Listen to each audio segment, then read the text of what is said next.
અત્યારે કદાચ હું કોઈના નામ લઉં અને તમને એમ લાગશે કે આ તો ફાલતુ વાતો કરે ને એવું બધું, પણ શાહરૂખ ખાનને પણ ફોન કરીને તમે પૂછજો, તમારી પાસે નંબર ન હોય તો હું આપી દઈશ.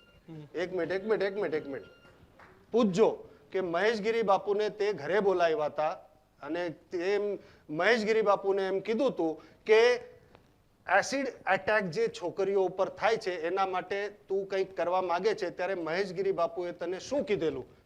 હું અત્યારે કહી દઉં શા માટે, કેમ કે હું સુધારાવાદી વિચારનો છું એના માટે કહી રહ્યો છું, આ ઉદાહરણ આપી રહ્યો છું. શાહરૂખ ખાને જ્યારે મને ઘરે આમંત્રિત કર્યા ત્યારે દિલ્હીમાં સાંસદ હતો હું, ત્યારે મને એમ કીધું કે મારી એસિડ એટેક જે થાય છે છોકરીઓ ઉપર એના ઉપર મને કંઈક કરવું છે, છોકરીઓ માટે કે મહિલા સમાજ માટે કંઈક કરવું છે. તો મેં કીધું ભાઈ તું એ કર, સારું છે, કેમ કે બહુ ખરાબ છે જે કૃત્ય થાય છે, બહુ ખરાબ છે, પણ આખા ભારતમાં એવી દીકરીઓ બહુ તો 1000, 1200, 1500 હશે. તું તારી જગ્યા જે છે ને, તું અહીંયાથી કંઈ પણ બોલે તો લાખો માણસો ઝીલે છે, તો તું એવું કંઈક કર જેનાથી લાખોને ફાયદો થાય. ત્યારે મેં એને કીધેલું કે માસિક ધર્મના અંદર મેં કીધું હું જંગલથી લઈને મંગળ સુધી એટલો ફર્યો છું, ગામડામાં, ઝોપડપટ્ટીમાં, શહેરમાં, ગામડામાં, અને મેં મારા આંખે જોયેલું છે કે ઝોપડપટ્ટીમાં અને ગામડામાં માસિક ધર્મ જ્યારે થાય તો એની પૂરી જાગૃતતા નથી અને જે તે વ્યવસ્થાઓ એ વાપરે છે જેના લીધે એમને ઇન્ફેક્શન થાય છે અને એ ઇન્ફેક્શન ધીમે ધીમે થઈને ને રોગ બને છે ને એમની મૃત્યુ થઈ જાય છે. તો મેં કીધું તારી જગ્યાએથી જો તું આવું કંઈક કર તો લાખો દીકરીઓને આનાથી ફાયદો થશે. એ તમે પૂછી લેજો આ કીધું તું કે નહીં.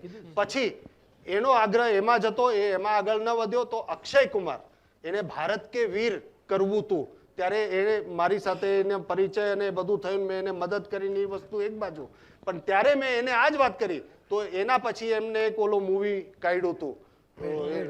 હા, એના પછી એક મૂવી કાઢ્યું હતું. તો આ તો એક જ વાત છે સાહેબ, જેનેટિકલી મોડિફાઈડ સંતાનો થવા જોઈએ, જે પૂર્વકાળમાં વિજ્ઞાન હતું, જે આજના યુગમાં કોઈને ખબર નથી, પણ આવું થઈ શકે છે. 16 સંસ્કાર કર્યા પછી નોર્મલી સંતાન થાય અને 16 સંસ્કાર કર્યા પછીના સંતાનો થાય, એમાં ફરક હોઈ શકે છે. એ હું પહેલેથી કહી રહ્યો છું. બીજી વાત, હવે આ વાતો તમે વ્યભિચારની એની ઉપાડી છે એટલે, તો આવી રીતના કેવી રીતના તમે સંબંધ બાંધો, સંબંધ બાંધ્યા પછી શું કરવું જોઈએ, કેટલા દિવસ શું કરવું જોઈએ, આવી બધી વાતો નજીકના પરિવારો સાથે અને સમાજમાં કરવા માટે મેં પ્રયત્નો કર્યા છે. અહીંયા અત્યારે એમનું દેહાંત થઈ ગયું, પણ એમના દીકરીબા હજી જીવતા છે, એમને પૂછી લેજો કે આયુર્વેદાચાર્ય વીણાબેન દેસાઈ જ્યારે અહીંયા હતા, વીણાબેન દેસાઈનું નામ તમે સાંભળ્યું હશે, આયુર્વેદાચાર્ય અહીંયા થઈ ગયા અને હોસ્પિટલના એ વડા હતા. 23, 24, 25, 30 વર્ષ પહેલા મહેશગીરી બાપુ એમના સાથે બેસીને એમને કહેતા કે નહીં કે બેન એક આવો સિલેબસ બનાવો બહેનો માટે કે સારી સંતાનો પૃથ્વી ઉપર આવશે તો એનો આ ફાયદો થશે, આ થશે, સંબંધ બાંધવા માટે આમ કરવું જોઈએ, 16 સંસ્કાર આવા કરવા જોઈએ. તો આવો સુધારાવાદી વિચાર હું પહેલેથી રાખતો હતો. દ્રોણેશ્વર એક નાનકડું ગામડું છે, જ્યાં મેં વાતો કરી અથવા તો જે કંઈ કર્યું, તો ત્યાં તમે એક જગ્યાએ કીધું હતું કે છેડા લગાવી દીધા હતા ટેલિફોનમાં, એવું નહોતું. ત્યાં છેડા જાય એમ જ નહોતા, રેડિયો ફોન ચાલતા ત્યારે. તમારી પાસે કોટલેસ હતો ને રેડિયોની ફ્રીક્વન્સી આવતી. હું કહું ને સાહેબ, ત્યાં ટાવર લગાવ્યો હતો, રેડિયો ફોન ચાલતો હતો. એ રેડિયો ફોન રેડિયોના બેન્ડ ઉપર પકડાઈ જતો, બરાબર. તો રેડિયોના બેન્ડ ઉપર પકડાઈ ગયા પછી પૂરો પકડાઈ જાય એની ગેરંટી નહીં, કેમ કે રેડિયો બેન્ડ છે.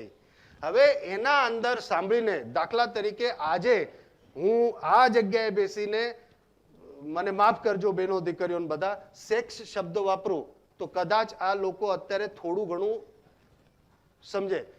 25 વર્ષ પહેલા નાનકડા ગામડામાં એક ભગવા લુગડામાં સાધુ સેક્સ શબ્દ બોલે એટલે પતી ગયું સાહેબ, એ પૂરું થઈ ગયું એનું.